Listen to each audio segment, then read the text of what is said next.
Caros irmãos sacerdotes,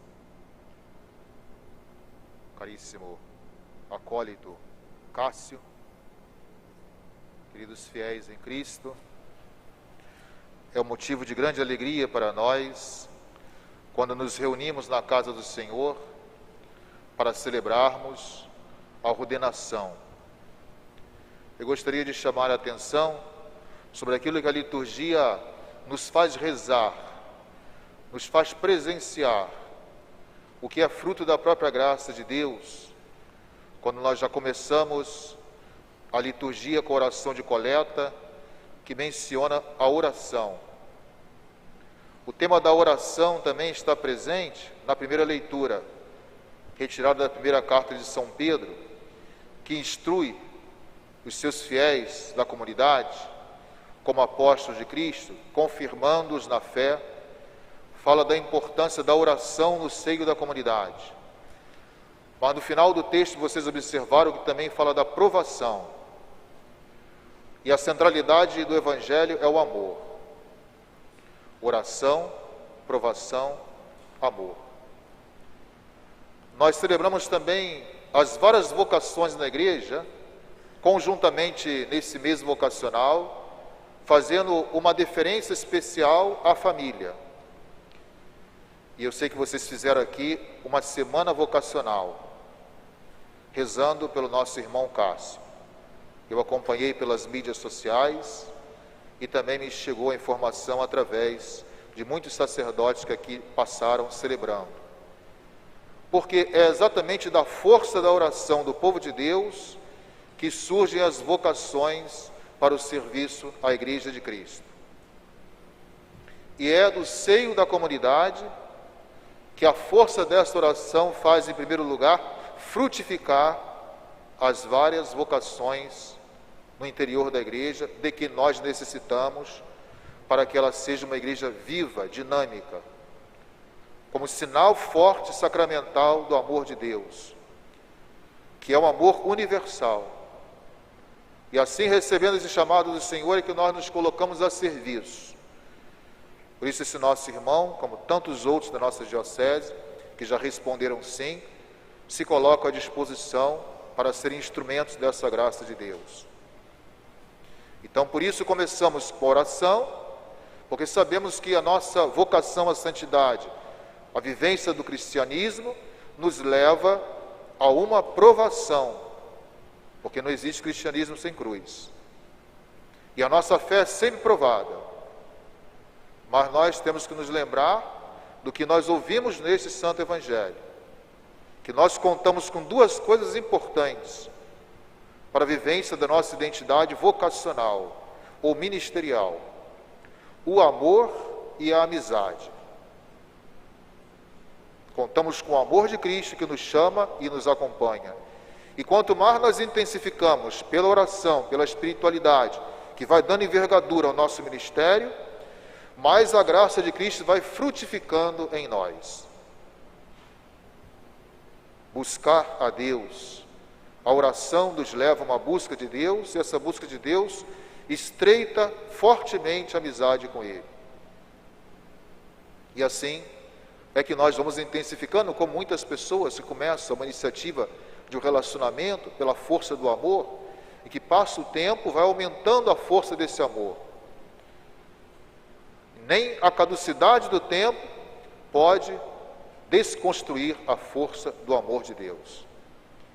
É isso que eu deixo como mensagem para esse nosso irmão, para todos os nossos sacerdotes aqui presentes, os nossos vocacionados, para todos os fiéis e de modo particular, como mencionei no início da celebração, aqueles jovens que se sentem tocados pelo chamado de Deus. Para qualquer vocação, deve responder sim com muita alegria. Por isso também o Evangelho fala da alegria. Porque onde há o amor, há a alegria. Onde há o ódio, há a separação e a tristeza. E a nossa resposta não pode ser outra senão no amor. Com o mesmo amor com que Deus nos chama e nós nos sentimos amados por Ele, é que também nós respondemos à iniciativa desse amor de Deus. E o que eu vou falar agora ao nosso irmão Cássio, que a pouco será ordenado diácono. É uma mensagem que sintetiza toda a nossa vida ministerial, que não deve ser lembrada simplesmente nesse momento celebrativo, mas durante todo o itinerário da sua vivência ministerial como diácono para a igreja. E que depois se estenderá, segundo o desígnio de Deus, a sua vontade, no sacerdócio também, porque é uma ordenação diaconal em vista do sacerdócio. Então é muito importante registrarmos esse momento na mente, no coração e para a nossa vida. Caro Cássio, a diaconia é uma forma específica de participação no ministério de Cristo, marcada sacramentalmente, porque não se pode ser diácono se não tiver o sacramento. Esse ministério nasce no consenso dos apóstolos na igreja primitiva, que escolheram 7 homens de boa reputação para aquilo que vai identificar o ministério diaconal. Você vai receber então uma marca indelével, começa agora, como diácono. E a razão última do diaconado não deve ser procurada apenas no exercício externo de determinadas funções, mas na participação especial na diaconia de Cristo pela força do Espírito, através do sacramento da ordem. Eu não vou fazer as coisas que o diácono faz. Eu tenho que viver primeiro com o meu ser assinalado por esta graça sacramental, como participação e comunhão no próprio ministério de Cristo. Isso é fundamental. Senão caímos numa visão funcionalista do ministério, de qualquer ministério. Então não vamos pensar o Cássio como aquele que vai fazer batizados simplesmente e matrimônios em várias comunidades onde for demandado. Não é para isso que ele é ordenado. O exercício deste ministério exige primeiro que tenhamos a consciência de sermos marcados por uma graça especial. Cristo, profeta, sacerdote e pastor, é também enviado pelo Pai como servidor de sua vontade, para realizar pela força do Espírito Santo, de maneira plena e definitiva, o projeto de salvação da humanidade. Isso é chamada diaconia de Cristo. Os documentos sobre o diaconado na igreja falam exatamente sobre a diaconia de Cristo. Exatamente para que um diácono ordenado não se desvincule da imagem primeira e referencial do seu ministério, que é o Cristo mesmo. Por isso ele responde, quando é chamado pelo superior, presente. Aqui estou, com a consciência plena para cumprir a vontade de Deus. A missão e o ministério de Cristo constituem, então, a fonte dos ministérios e o modelo da ministerialidade na igreja. Você não está sendo diácono porque se inspirou em outros diáconos da nossa diocese ou de outras dioceses. Não. Porque o modelo referencial para nós sempre foi e sempre será Cristo Jesus. Daí nós falamos a diaconia de Cristo. Ele continua essa diaconia do reino através de homens que ele escolhe na sua igreja. Por isso, ele escolhe e envia ministros para anunciar a boa nova da salvação. Cristo, bom pastor, deixou claro que todo ministério profético, sacerdotal e pastoral não é um privilégio, pois é sacramento de sua diaconia para todos. Eu estou servindo a comunidade como se o Cristo estivesse nesse momento aqui servindo os irmãos, os fiéis. Essa consciência não se pode perder também. Também a igreja ela é chamada a testemunhar a diaconia de Cristo, compartilhando as alegrias e as esperanças, as tristezas e as angústias dos homens de hoje, sobretudo dos pobres e de todos os que sofrem. Assim a Constituição Gaudium et Spes define bem, o que vem a ser essa diaconia. Já no seu primeiro capítulo define assim. E aí o documento de Puebla que sublinhou bem essa sacramentalidade do diaconado ao dizer: o diácono, colaborador do bispo e do presbítero, recebe uma graça sacramental própria. O carisma do diácono, sinal sacramental de Cristo servo, tem grande eficácia para a realização de uma igreja servidora e pobre, que exerce sua função missionária com vistas à libertação integral do homem. O documento de Puebla, número 697. Que bonita definição. E com a ordenação diaconal, a igreja evidencia que o serviço da palavra e da caridade, primeiras exigências da evangelização, requer testemunhas em integral comunhão com a igreja, para poderem anunciar com autoridade a palavra infalível da salvação. Tudo que você for proclamar, tudo que você for ensinar, seja na celebração litúrgica, na formação dos leigos, deve decorrer desse primeiro sinal: a identidade de ser um servidor da palavra e da caridade, que muitas vezes esse sinal fala muito mais do que os próprios discursos que você poderá fazer. Outro traço interessante, no documento sobre o diaconado, da CNBB, número 96, dá uma definição espetacular desse ministério, ao dizer: ser ícone de Cristo servidor constitui a identidade profunda do diácono. Ícone de Cristo. As pessoas devem ver Cristo quando você estiver servindo. Serviço à palavra, serviço da caridade, serviço aos irmãos, no que for necessário, no testemunho que todos nós temos que dar, sobretudo através do nosso ministério. Então, o vosso não é apenas um dos ministérios, mas deve realmente ser, como definiu Paulo VI, uma força motriz para a diaconia da igreja. A igreja precisa, sempre precisou e sempre precisará desse ministério. Com a vossa ordenação, estáis configurados a Cristo na sua função de servo. Vós deveis também ser sinais vivos da condição de servos da igreja. Esse foi o discurso que aqui tomei de São João Paulo II, no ano de 1987, aos diáconos na cidade de Detroit, dos Estados Unidos. Bonita definição também. Quanta coisa rica, né, nós temos aquilo que constitui o arcabouço do magistério da igreja, né? Sobre esse ministério também, que não deve ser visto, como eu falei, um trampolim para o sacerdócio. Eu tenho que passar pelo diaconado, porque para ser padre eu tenho que ficar um tempo como diácono.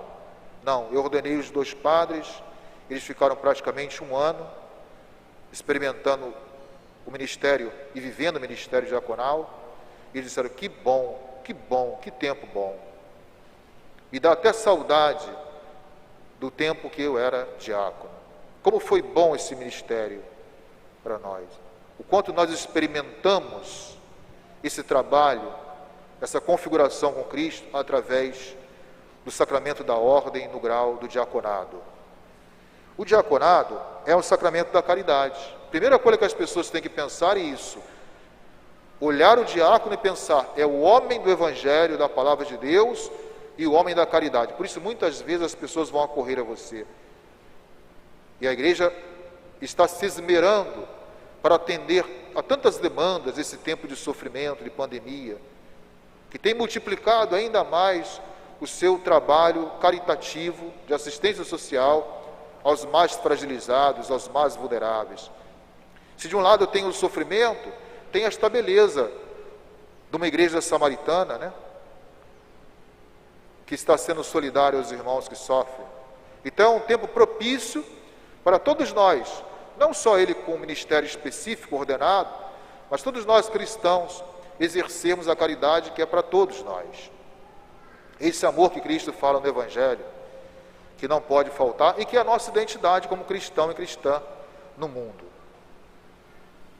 Portanto, diaconado é servir o povo de Deus na diaconia da palavra, da liturgia, da caridade, mas, sobretudo, em relação aos pobres e excluídos, como nos diz a Lumen Gentium no número 29.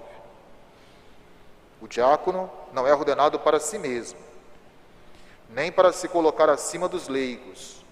Por isso, humildade. Todo ministério deve ser exercido com humildade, com simplicidade, com diálogo, com interação, com o bispo, com o clero, sobretudo com os fiéis. Não pode ser feita uma sobreposição de ministério em relação, sobretudo, ao povo de Deus.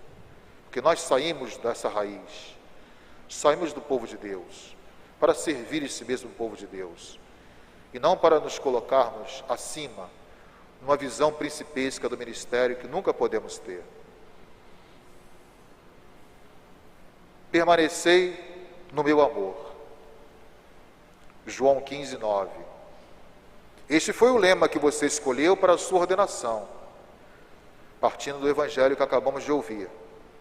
E este é o apelo de Jesus a todos nós: permanecei no meu amor.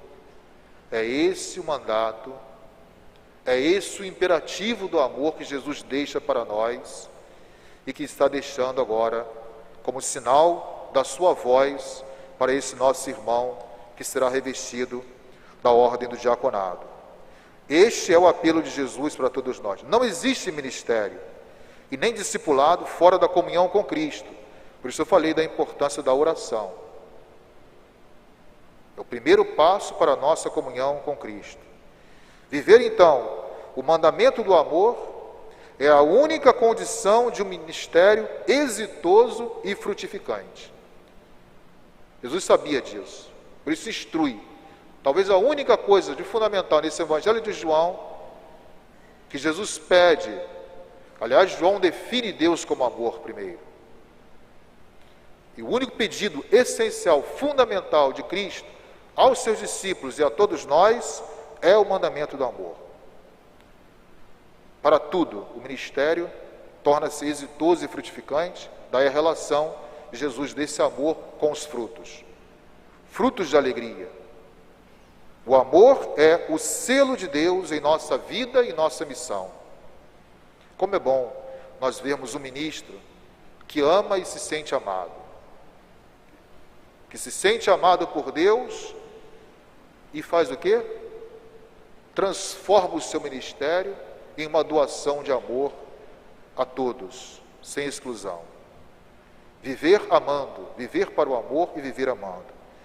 O diácono deve ser o ministro, então, da palavra, do sacramento e do amor.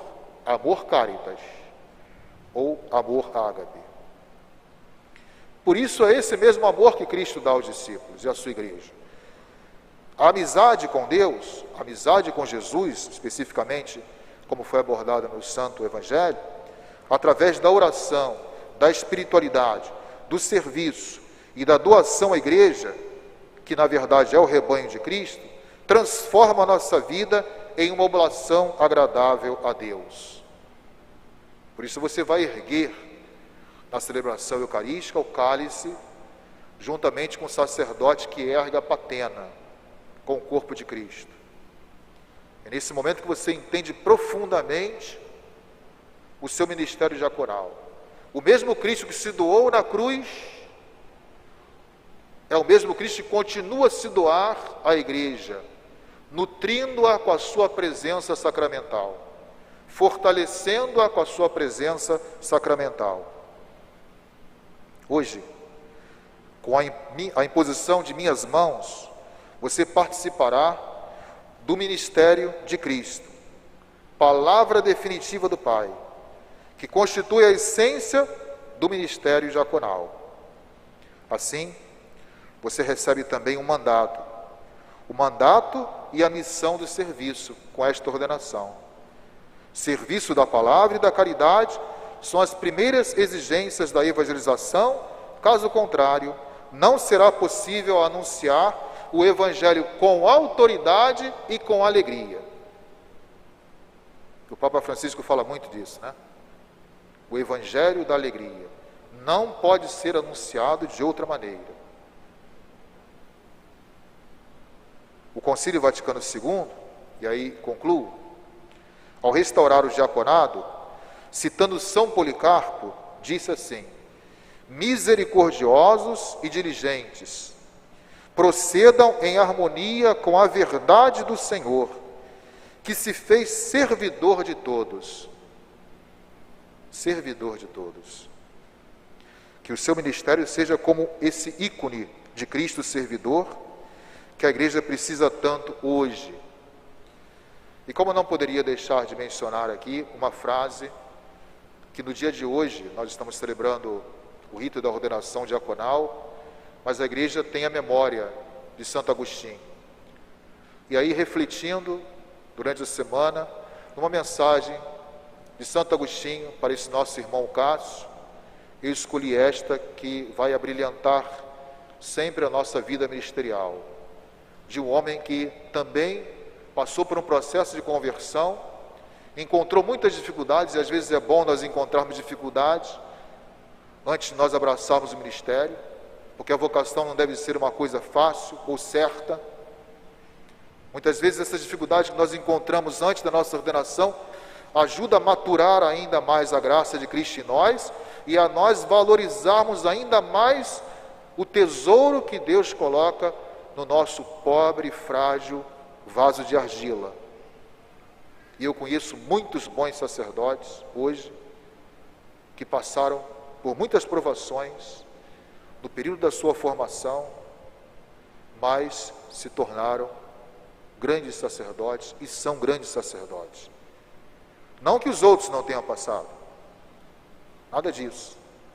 Nós somos constantemente provados.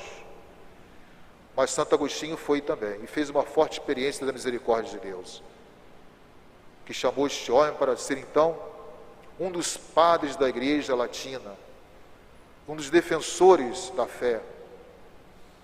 Ele diz: exalaste perfume e respirei. Ele traduz assim a sua vocação, né? A sua conversão, a sua vocação, primeiro cristã, batismal, e depois como sacerdote, como bispo de Hipona. Exalaste perfume e respirei. Agora anelo por ti. Proveite, tenho fome e sede. Tocaste-me e ardi por tua paz. Que o olhar materno da Virgem do Carmo e a paternidade humilde de São José, cujo ano nós estamos celebrando, inspirem e protejam você, caro Cássio, num diaconado fecundo e frutuoso, servindo e amando a Cristo e sua igreja. Louvado seja nosso Senhor Jesus Cristo.